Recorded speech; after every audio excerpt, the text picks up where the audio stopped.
Dalawang buhay, dalawang paglalakbay. Magkahiwalay sa dekada, ngunit magkakaugnay sa isang karanasan. Ito ang kwento ni Manuela at Juliana. Ayun na! Sige, iri pa, Marites!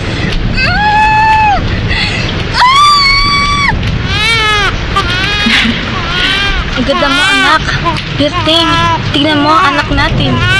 Ang cute naman ng anak natin. Ano ang nice mong ngalan niya, Marites? Manuela. Si Manuela, ipinanganak noong 1925 sa isang maliit na barangay sa Maynila. Ang kanyang iyak bilang isang sanggol ay umaalingaw-ngaw sa kubo ng nipa. Tumatagal ng ilang oras ang kanyang katahimikan. Pantay na nakakabahala, nag-aalala ang kanyang mga magulang. Nararamdaman nilang may kakaiba sa kanya. Halos mag-iisang oras na siyang umiiyak, Berting. Iba siya, aking asawa. Sinasabi ng iba, bingi siya. Pero ako, hindi ko alam. Manalangin tayo, Marites. Manalangin tayo.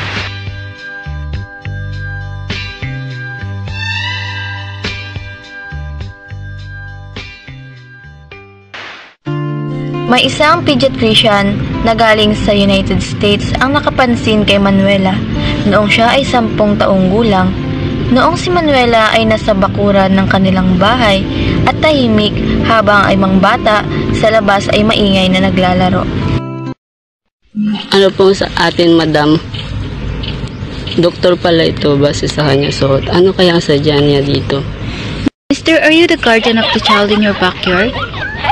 Yes, Doc. Is there a problem, madam? I saw your daughter outside. Observe that she never interact with other kids. Ganyan ho talaga ang anak ko, Doc. May love sa ibang bata.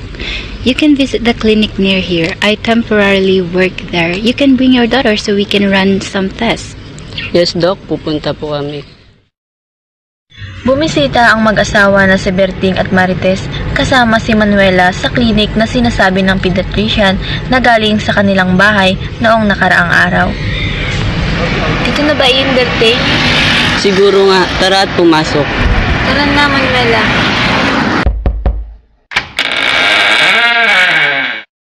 Good day, Mr. and Mrs. I'm glad that you accept my invitation to come and visit here. No problem, Doc. So, let's start. Paano nga kung may sakit si Manuela, Berting? Walang sakit si Manuela, Marites. Sadyang mabagal lang ang kanyang paglaki.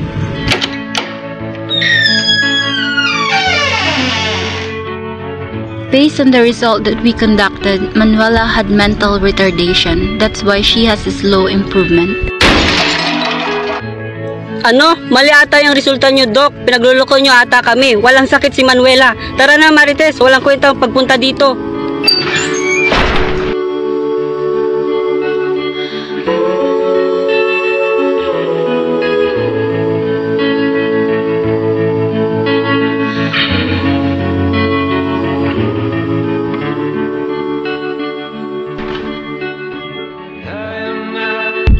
Araw ng Sabado, noong pumunta ang dalawang tiya ni Manuela kasama ang mga anak nito sa bahay nila at napansin nila ang kaibahan ni Manuela sa ibang mga bata at inaakala nila na siya ay bingi. Nakaharap siya sa pangungutya, bulong ng mga sumpa at pamahiin, nuno sa punso, kulam, pagnanasa ng ina sa asong ulol. Ito ang mga paliwanag na ibinibigay para sa kanyang mga paghihirap. Manuela, laro tayo, tagu-taguan. Hoy Manuela, ang lakas na ng sigaw namin oh. Bingi ka ba? Sabing laro tayo ng tagu-taguan eh. Hindi ko aalam. Laro. Ayaw laro. Anong sabi mo, Manuela? Dali na, Manuela, laro na tayo. Ikaw taya. Ayaw laro. Sige na nga, ang arte mo naman, Manuela.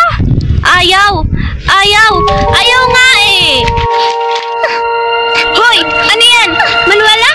Anak, ano nangyari? Inaaya lang po namin maglaro si Manuela, tiya. Manuela, anak. Shh. Andito na si Mama. Shh. Marites, bakit gano'n ang anak mo? Hindi ba pakabingi naman niyang anak mo? Ang kwento ng iba ay hirap daw sa pandinig. Oo nga naman. Ilang taon nang di makaunawa ng mabuti. Hayaan nyo na lang ang bata at baka huli lang ang paglaki niya. Bakit kasi hindi mo ipatingin sa eksperto yung si Manuela at baka talaga may diferensya yung anak mo? Pinatingin na namin sa eksperto si Manuela. Baka naman pinaglihim mo sa asong ulol lang si Manuela. Ako Marites, may kakalala kong albularyo. Pwede mo ipatingin doon, donasyon lang daw, sapat na. Tigilan nyo na nga si Manuela. Magsiuwi na nga kayo. Diyos ko.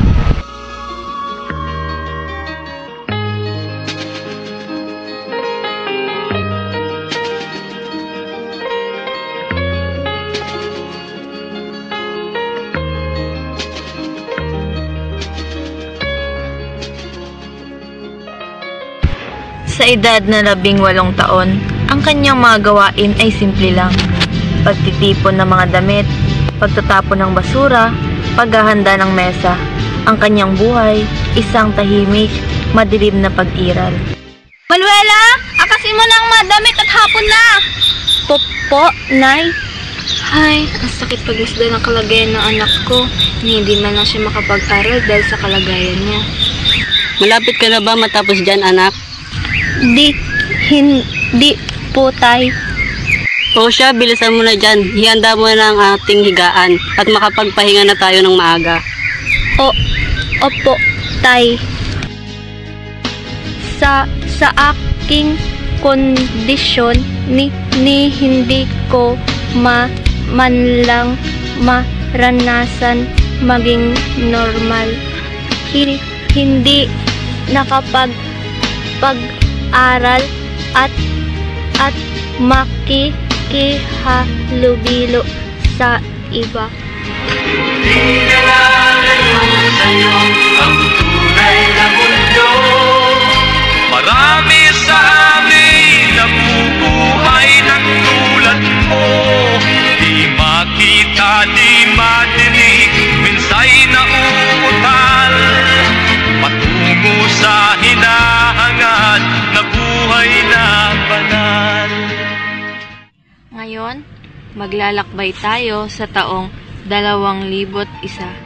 Si Juliana, ipinanganak sa ibang mundo. Ang kanyang mga unang paghihirap ay kahawig ng kay Manuela, ang matinding pag-uugali, ang pagkaantala sa pagsasalita. Juliana, anak. Kailangan mong kumalma. Nahihirapan na si Mama.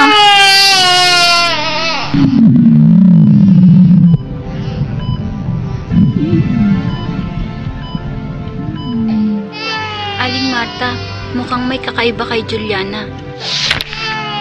Napaka-aktibo niya at mukhang may delay sa kanyang development.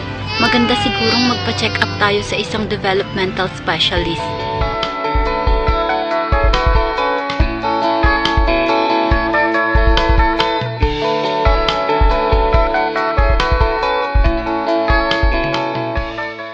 Sa edad na 6 na taong gulang, nag-recommend ang therapist ni Juliana na ipasok sa SPED school ang bata.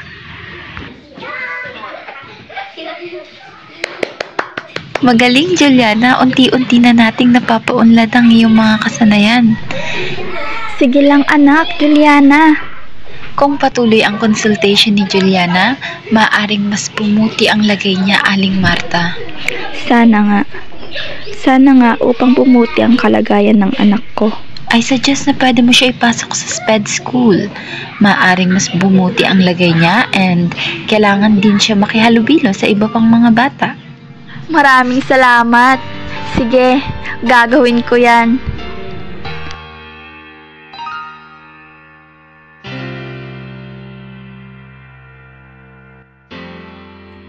Ipinasok nga ni Aling Marta ang kanyang anak sa SPED school.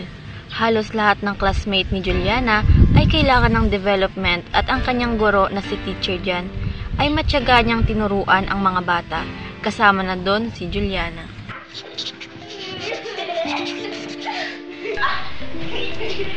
Juliana, hayaan mong tulungan kita. Paikliin natin ang mga instructions at tignan natin. Bawasan natin ang mga gamit sa iyong papel. Ayan, dahan-dahan lang Juliana, hindi nagmamadali si teacher. Naiintindihan na ba Juliana? Saang parte na medyo kang nahihirapan? Tutulungan ka ni teacher. Dito po, Chair. Ganto yan. Laging ginagabayan ni Teacher Jan si Juliana sa mga activities sa school. Tinutulungan niya itong intindihin ang mga instruction at laging pinupuri sa anumang aktibidad na ginagawa ng bata. At unti-unti nang nagkakaroon ng lakas at confidence si Juliana at nagsisimula na rin siyang makihalubilo sa iba pang mga bata. Juliana, pakinggan mo ang instruction ko ha. Tutulong ako sa iyo. Ayan.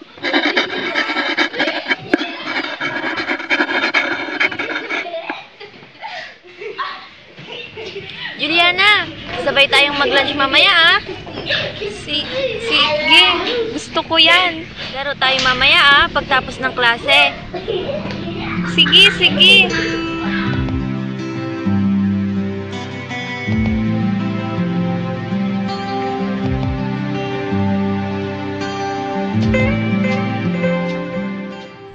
Ngunit nang makumpirma na may intellectual disability si Juliana, noong siya ay 11 taong gulang.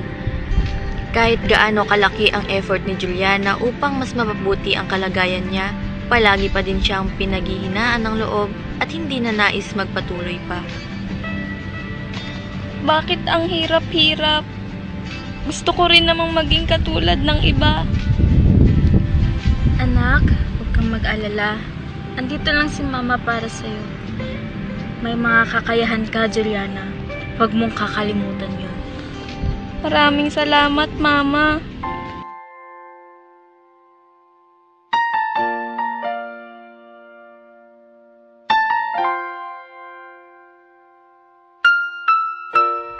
Lumipas ang ilang taon at nasa 8 gulang na si Juliana.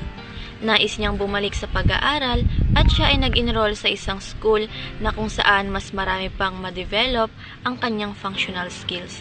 Ang kanyang school na pinapasukan niya ngayon ay nakikita ang abilidad ni Juliana. Kaya nagsuggest sila na maaring mag-apply si Juliana sa isang maliit na cafe na kung saan mas lalo pang mahasa ang kanyang skills.